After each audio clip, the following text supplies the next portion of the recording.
This is Nando reporting for the Pound for Pound Boxing Show in association with Seconds Out Coffee. Today, I've got a very special guest. It's Rhiannon Dixon. See if we can get her on now and talk about her next up-and-coming fight and her Matchroom debut. How you doing, Rhiannon? Hi, I'm good. How are you? I'm good, thank you. Just want to say thank you for taking your time to speak to us today. Oh yeah, no worries. How's work and how's camp going? And first question as well is, how do you juggle both from working and training for your fights? I mean, I've been quite fortunate that I've been able to reduce my hours recently. But my manager at work's really good, and my manager work around each other. So I do Tuesdays and Thursdays at work, and then I'll do like my strength and conditioning after that, and then I'll do all my boxing sessions on the days when I'm off. So I've been quite fortunate in the sense that I'm able to do that. Obviously, people aren't as aren't in the same position as me. So I'm pretty grateful that I can do that. Brilliant. Let's talk about last year. Obviously, last year wasn't a great year for the whole world, let's say, and a lot for boxers as well. So before you made your comeback this year, your previous fight was in 2019 against, is it Kompinska? My last fight in 2019 was against I think his name was like Borislava, something like that. I Yeah, think and so. Kompinska was the one that you came Yeah, back it was to just this in year. September. Yeah, sorry, mine went blank. Yeah.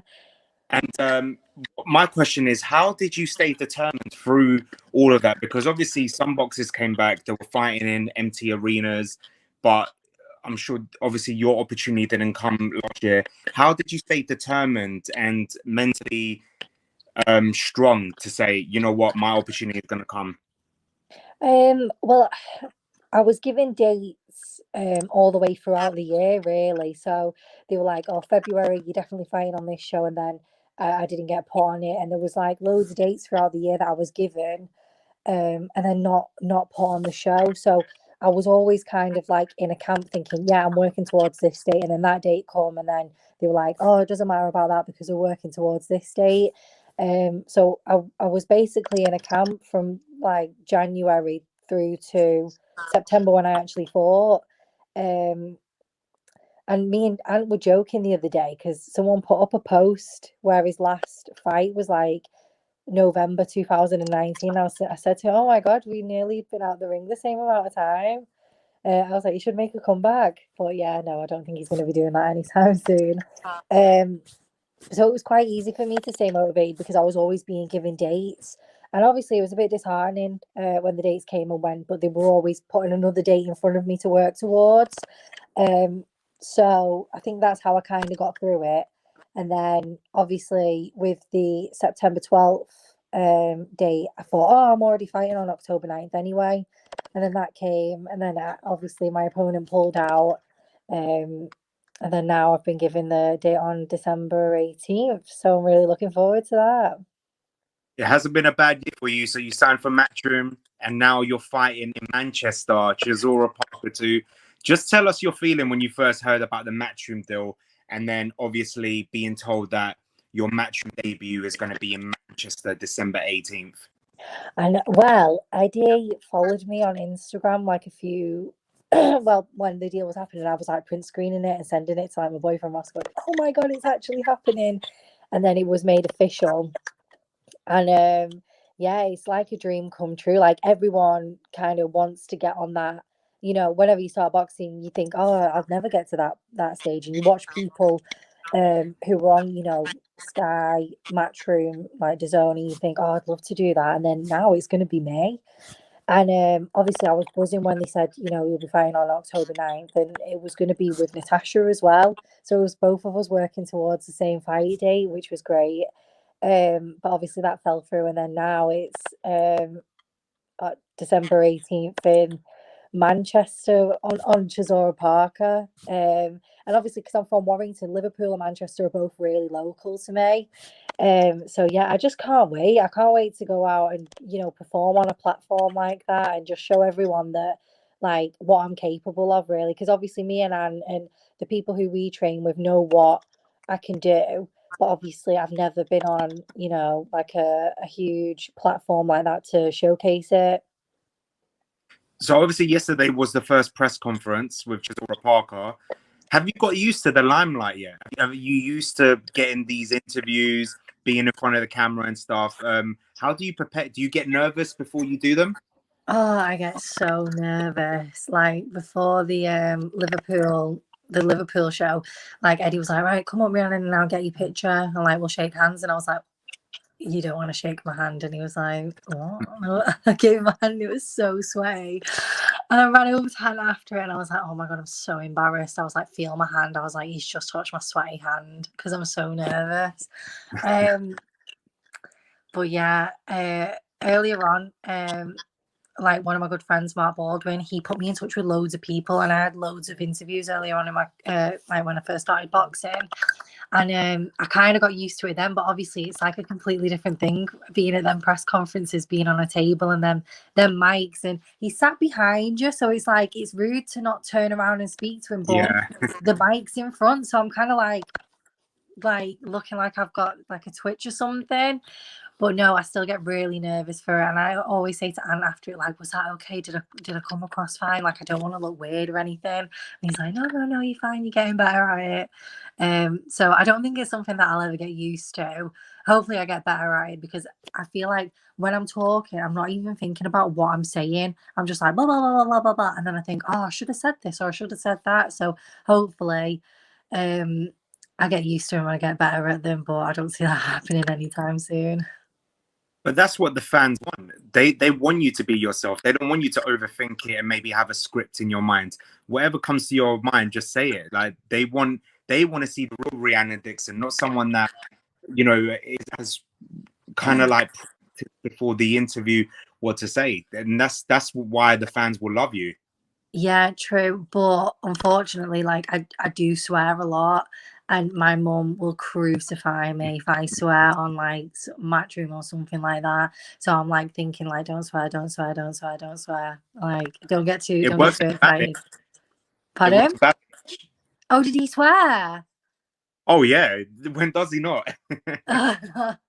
See, I'll probably come home and we'll be like, and I'll be like, oh, I'm sorry, mum.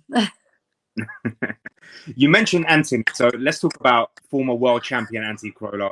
What's it like being coached by him? And you know, I'm sure he tells you stories about his journey, his world title triumph, and everything else being on the road when he hasn't fought in the UK. Tell us what it's like to be coached by him, and does he inspire you? Oh, definitely. Well, first, like when me and James Moorcroft first went over to him, we were proper like starstruck by him. And like always wanted to do everything right, and like, oh, sorry for doing this. And he was just like, what? But now we're not really bothered by him. Like the star like struckenness has gone. He's just that now. But yeah, it's unbelievable to be trained by him, and you know, with all the experience that he's had, you know, fighting Lomachenko, being a world champion, you know, like me and James, we came from white collar. Like we're so fortunate that he even took us on, and obviously we train at Joe Gallagher's as well, and he helped us out so much as well. So like two kids that came from white collar that didn't even know anything about boxing when we were like 20, we really landed on our feet. But no, yeah, he's just given like so much time to us, like because there's Jake and Bobby there as well, and you know, he could have had a nice retirement after boxing and, you know, like lived his life out. But no, he's back in the gym and training us and giving everything to us. So, you know, obviously I'm just dead grateful for it. Brilliant. And obviously you've mentioned Joe Gallagher. You're in a gym full of so many big names, Natasha Jonas, Joe Gallagher, you got Callum Johnson. What's it like being, especially with you being a female fighter, what's it like having someone like Natasha Jonas who's been there, had the world title shots, and is still a future world champion? What's it like to be in the same gym as her? Like, it's so motivational. Like, when you see her training in the gym, she gives it 100% all the time. And obviously, it's a massive benefit with her being a southpaw and me being a southpaw. Like, she just gives me so much advice, like when we're sparring or when we're training together, and she's always like, come on, one more round, or come on, like, we've only got 10 seconds left of this, and it's just, you can't ask for a better, like, training partner, really. And obviously, the huge names that are there. It was intimidating going in at the start, because when you go in, it's like, yeah, you have a laugh and a joke at the beginning, but then it's like, as soon as, like, everyone started training, everyone's like laser focused, and like everyone's like all guns blazing. So like when I first started, I was a bit like, oh, like, where do I fit in? But now, yeah, it's just, a great place to be, and learning from the best, and just being around the best. Like, it can only lift you up. Of course, and it must be amazing to come to the gym every day and being around people who have progressed so much in their career. So you got Hosey Burton, who's defending his title against Dan Aziz. Sorry, he's going to fight for the vacant title, and then you got Natasha Jonas signed with Boxer. She's going to possibly get another world title shot. Callum Johnson, I'm sure he's going to get another world title shot eventually, and it must be great to see these people progressing in their careers. You're still at the start of your career, and you'll get there as well where they are. It must be even more inspirational. Oh, definitely. It's like looking at what you're aiming to. So you've got, like, they're at the peak of the career, and you just think like, oh, I can't wait to be there, or like, like when we're doing stuff together, I'm like, oh, I can't wait till I'm sick at that, like, because she's unbelievable. Like, when you watch on the pads or sparring, like, I'm watching her, I think, fucking hell, I can't wait till I'm like you. You'll get there. It takes time. Yeah, She's yeah, in the game for a while, so yeah. you get there eventually. Let's talk about your division. So you're going to be in the same. You are in the same division as arguably pound for pound number one. There's always that argument: Katie Taylor or Theresa Shields. I say joint number one with Clarissa, and then Natasha Jonas is there. You got another prospect like yourself, Katie Taylor. That's a future fight between you two. How excited are you to get into that mix in this division? I love the lightweight division because there's so much depth to it, and like, there's people coming in and out all the time. So I think Chantel Cameron was a lightweight at one point, and then she's gone up, and then I think Terry might have been a lightweight at one point and gone down. And I think it's a good weight to be at, because there's a lot of girls coming in and out of it all the time. And obviously, the pound for pound, Katie is number one, and I think a lot of women are around about 60 kilos anyway. So I'm just excited to get myself in the mix. Obviously, with COVID, a lot of us weren't able to find. I actually went inactive on BoxRec, and people were laughing at me like, oh, I can't believe you've actually gone inactive off of BoxRec. I was like, I know, I've been training all this time as well. It's like people thinking I'm doing nothing. So yeah, I can't wait. Hopefully next year is a massive year, and I can get out as much as possible. I've been trying to get out as much as possible this year, but obviously with COVID, it's been like really hard to. But yeah, I can't wait to just get in there. And it's fast moving with female boxing, isn't it? Like, it's only a few fights, and then you could be fighting for a title. So I've just got to keep my head down, keep focused, keep training, listening to Ant, and hopefully I'll be up there with mixing it with the best soon. Are you willing to go up and down? Because up above you, you got obviously Callie Ray, who's going to be fighting Jessica Kamara, the winner will face Chantel Cameron for the undisputed. Below you, you got Terry Harper fighting Alicia Baumgardner this Saturday. But then you got Michaela Mayer, who just beat Hamadouche. And soon there's going to be undisputed there. You got Troy, waiting to pounce on whoever's ready for the unification. Are you willing to go up and down, or are you happy at lightweight? I'm really happy at lightweight. But then sometimes I look at my pictures on Fight Night and I think, no, you could lose a bit of weight, you. But no, I feel like weighing, I look all right, and then Fight Night, I think, oh no. But yeah, I'm really happy at lightweight. I feel strong. I feel really fit. But I don't know, there could be potential to move down. I'll have to see it. I've never been down to that weight, so I don't know if I can perform at that weight. I think I'll just have to wait and see what Ant thinks, because obviously, he's got so much experience in the boxing game that I don't have, because I started so late on. So I just kind of like listen to him, and whatever he thinks, I'm just like, yeah, I'll do that. You want me to try and get down to super featherweight? I'll stop eating reluctantly. I want to ask your opinion as a female fighter and as a boxing fan. I'm gonna name some up female fights and future fights that could happen. Just want your opinion on who wins these fights and what does it mean for female boxing for these fights to happen. So obviously this Saturday we got Terry Harper. She got her return against Alicia Baumgardner. It's not a walk in the park for Terry Harper. Alicia is a hard hitter. How do you see this fight going? I haven't really seen much of that Alicia. I think I've watched one fight of her where I was meant to fight one of the girls that she fought, and she knocked her out in the first round. So I know she carries a lot of power, but like Terry's been tested. Like they say, what did someone say? She's been chin checked. I don't know, but she has been tested. You know what I mean? With a couple of hard hitters that she's fought. So, I think. But I haven't seen much of that Alicia, so then I don't want to. Do you know what I mean? I don't want to say, oh, like go 100% one way when I've not really seen much of the other girl. But I looked at putting a bet on it as well, and Terry's like a massive favourite to win. And I thought, well, it's not what I've been seeing on Twitter. Like people saying that like Alicia's not a walkover, like you said. Yeah. So I'm probably gonna have to. I think Terry will win. Yeah, but hopefully they'll put on because it's Terry's first fight back, isn't it, from injury? Yeah. And a lot of people like to watch her, so hopefully they put on a really good show and they'll draw more people into watching female boxing. 100%. And if the final, I know Troy is there, but let's say the final for the undisputed was Terry Harper against Michaela Mayer. How's that fight going?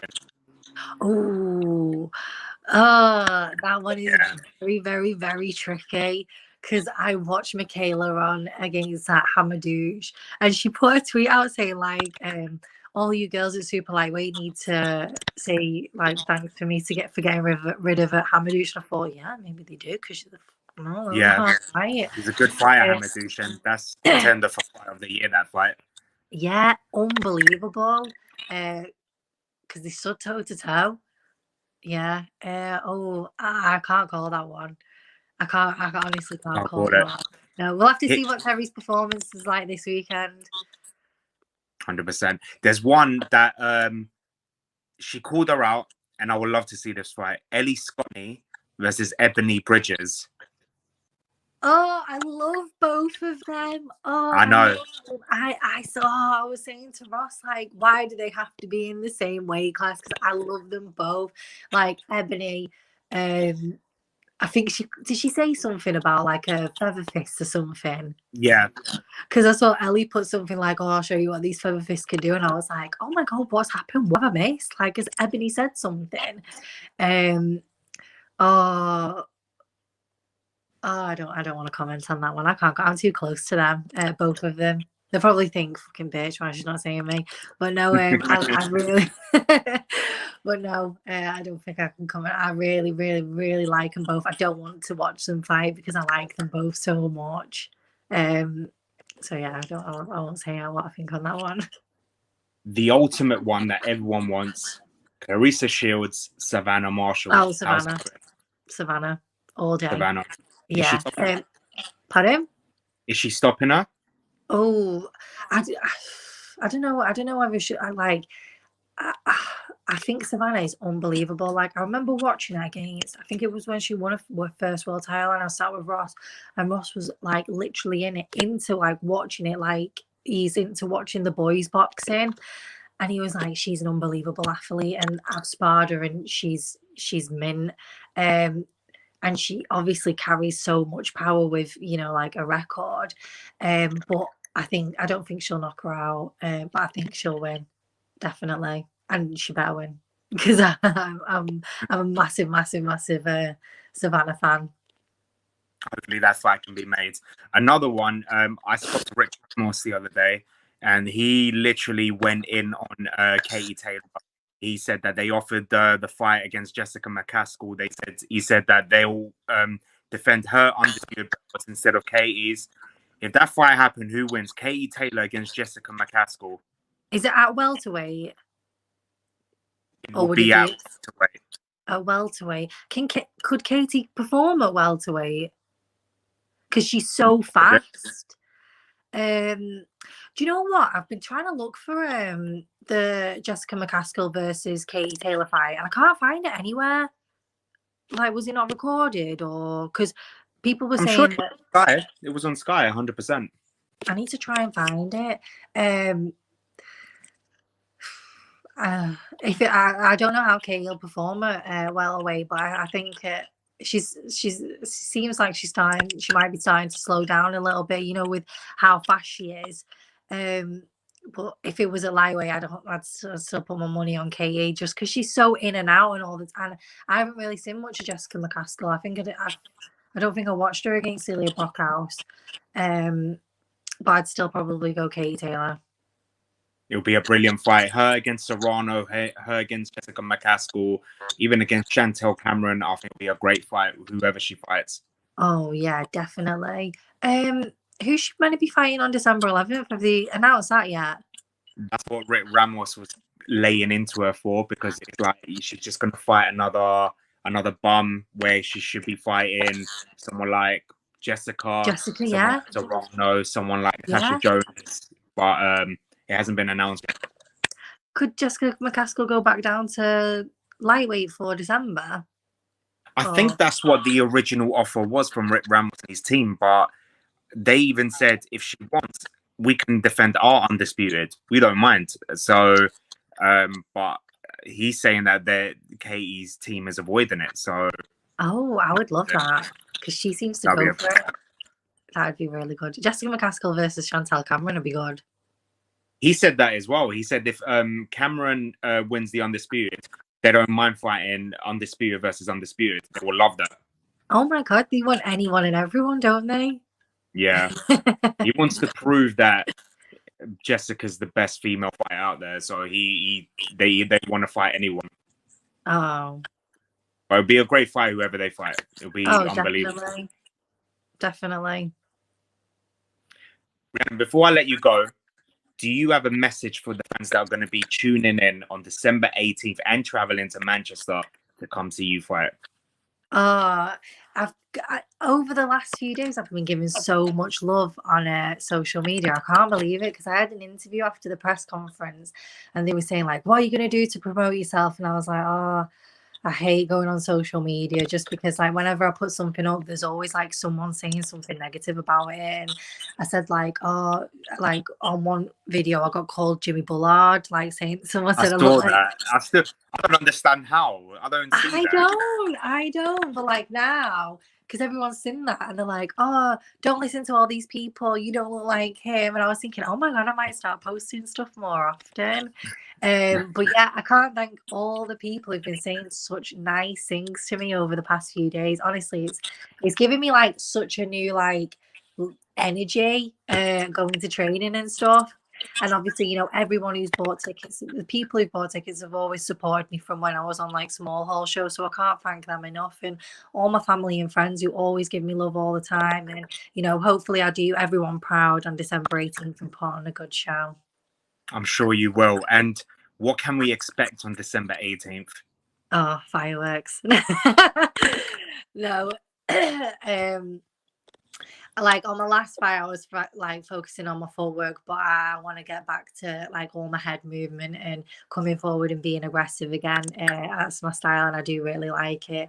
Obviously, if that's what I think the game plan is, then yeah, definitely, I would love to do that. But yeah, just I'm gonna try and put on a really good performance. I'm sure you will, and we can't wait to see you make your Matchroom debut as well. Rhiannon, I want to say thank you for taking your time to speak to us today. I wish you nothing but the best of luck. You won't need it, but I wish you it on December 18th, and I hope we can catch up soon. Thank you very much for having me. Anytime. Take care and stay safe. See you later. See ya.